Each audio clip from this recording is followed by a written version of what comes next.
Not enough grip for that speed. Yeah, Bain makes a nice move to keep from running out up on top of him.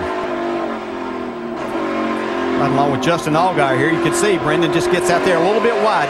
Not nearly as much grip in that part of the track. And as we get ready to work lap number 5 of 82, it is still Marcus Ambrose out in front.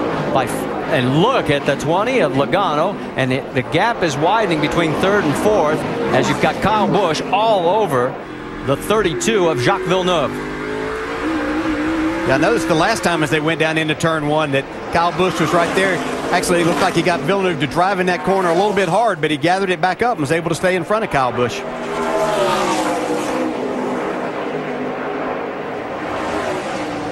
See if Kyle's able to jump out right here. I was going to say Kyle is not giving him any air to breathe, that's for sure. No, and he'll have a hard time out breaking these guys into these corners.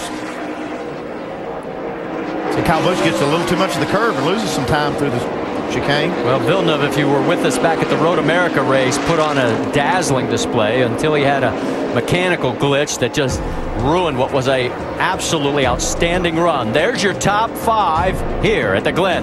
Well, wait a minute, we're going to stay right here because we've had a crash or a spin at least. Brian Scott in the 11 down in the bus stop. We saw this be the trouble spot for these guys yesterday, especially a lot of the guys, nationwide regulars that don't have as much road racing experience here. Oh.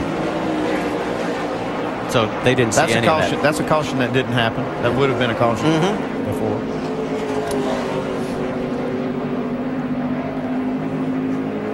Actually, I think it was the other way around. Back here at the Zippo 200 at the Glen, no change up front. Marcus Ambrose leads, Joey Logano and Carl Edwards. Now, just as we were going away, it was a local break. We tried to keep it here because Brian Scott got turned around in the bus stop. So I just got out of position getting in there, just missed that first part of it. And when you do that, you just get completely out of shape there, and you just have no way of getting the car back. He was running 22nd. He dropped back to 29th. No yellow. We stayed green. There is your race leader again, Marcus Ambrose. He's led all 7 laps so far. And you saw a car go through the bus stop chicane. They have to slow down. They cannot gain position. They have to fall back in. Well, look at this battle. This battle has not stopped. Jacques Villeneuve has Kyle Busch all over him. Kevin Harvick is the best spectator in the house of watching these two. Yeah, you can see up in the right-hand part of your screen there, Villeneuve, we're watching him with his feet work. Be a hard braking coming up here in just a second. You can see him kind of tap the brakes, know that they're there. Man, he is laying on that brake pedal, downshifting. Front brakes are going down. Yeah, he's using a lot of brake right here. And this is kind of my question to him earlier, whether these brake systems work good enough. Looks like he's using a lot of brake, Dave.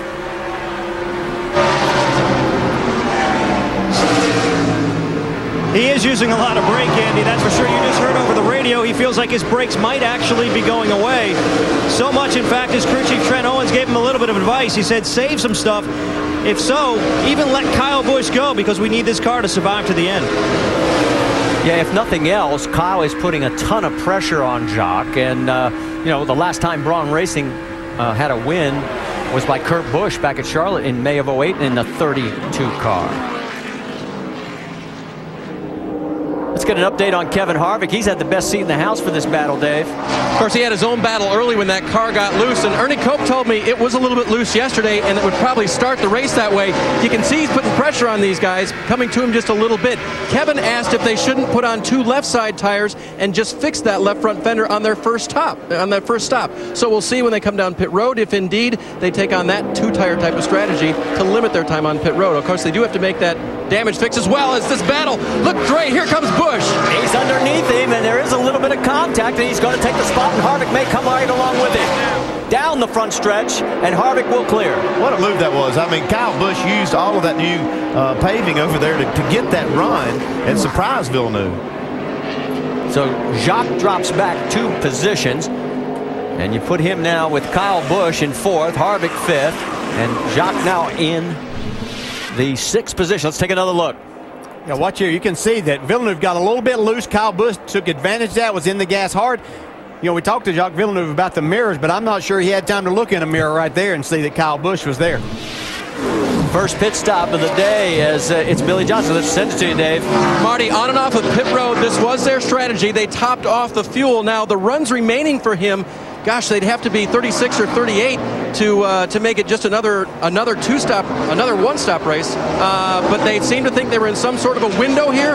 Billy told his crew, I'm better than the guys in front of me, but I'm just being conservative right now. So they're on and off pit road first. Well, he was 10th when they decided this strategy. Well, we heard Trent Owen in the beginning of the race say the Fords could go farther than they could, and that he thought maybe they would pit about 12 or 13, but this is a little early. That was actually lap 9. Well, Jacques Villeneuve's got more problems. Here comes the 98 of Paul Menard. Maybe that brake issue is getting worse. He has lost a lot of ground. There you see the gap to Kevin Harvick all the way back to Villeneuve and for 6th and 7th.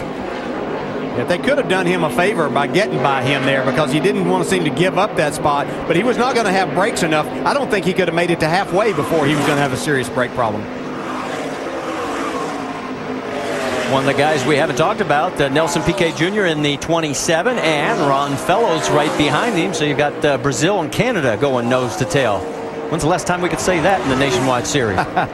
Nelson Piquet Jr. doing a nice job, though, in his 27 car. Michael Annette's in the pits. Mike. And the planned pit stop for Michael Annette. They go to work now on the left side. Remember, they're pitting in reverse here at Watkins Glen. They complete the stop there. Oh, a little bit slow pushing away, but finally Annette is able to get away in just over 16 seconds. All right, so the 15 takes tires. The 6 car did not take tires. And we have not seen a lot of drop-off in the tires through the course of the runs here.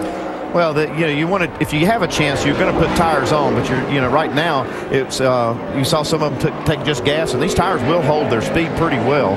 Yeah, but if you're looking at making this 2 more stops, you want the best tires you can possibly have on there for these next 2 segments. Yeah, because right now you can get 4 tires, get back out on the track, not lose a lap, and if the caution comes out, you're in great shape. The key thing there was, can they make it on fuel to the end? And I'm sure they're gambling on some caution flags and caution flag laps to be able to do that. Guys, I'm going to tell you something. Joey Logano is impressing the living you-know-what out of me. He is staying right with Ambrose. You can see the gap right there. And they have opened up 4 seconds back to third pit on third place, Carl Edwards. Speaking of the pits, there's Justin Allgaier, Vince. Allgaier comes in 24th position, says the car is a little bit tight through the S's, and it's better handling on the left-handers than the right-handers, which isn't necessarily a good thing because there are more right-hand turns. They're going to put 4 tires on an air pressure adjustment for the 12 of Justin Allgaier. Oh, he stalls it before he can get it out of the pits. Tries to get it refired, finally does. Costly. He finished 17th in this race last season in his only other Watkins Glen start. Yeah, we've seen all 3 guys that we've watched there on pit road stall it or nearly stall it coming out. And this first gear is such a high gear here with what you have to run with the rear gear ratio and everything to make it all work. And so they're having a difficult time here at the beginning. Well, Marcus Ambrose is going for 3 wins in a row here at the Glen, and he's in control right now. Glenn, Colin Brown has done a pit stop, and he's about to go a lap down. Marcus Ambrose has stayed out. We can tell you Joey Logano is in pit road right now as he's making his way. And also the 22 of Brad Keselowski in pit road. There is Joey as he has peeled off and is now going back out onto the track as he has completed his first stop. Jamie? And Brad Keselowski saying the car is just a bit free. They said they had some debris on the brake ducts. Also said to wipe off the front grill, and they fill it up with Sunoco fuel. 4-tire stop, and that's the call for Brad Keselowski. 17 seconds, guys, a little slower, and that's what we're going to see when these guys are pitting backwards. Well, and Carl Edwards has already made his stop. So has Kyle Busch. Brendan Gaughan, a bunch of others have already. We've mentioned the fact that Brad Keselowski was just in. Let's go over the wall, as you heard Jamie talking about pitting in reverse here at the Glen. All right, race fans, here we go now. This nice and dreaded backwards pit stop. We just need to be nice and smooth here, guys.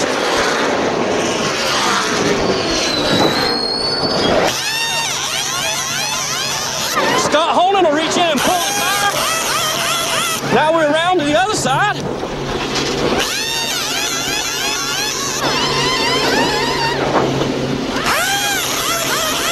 And that, my friends, is a backwards pit stop. Let's go. And you may say that can't be that difficult, but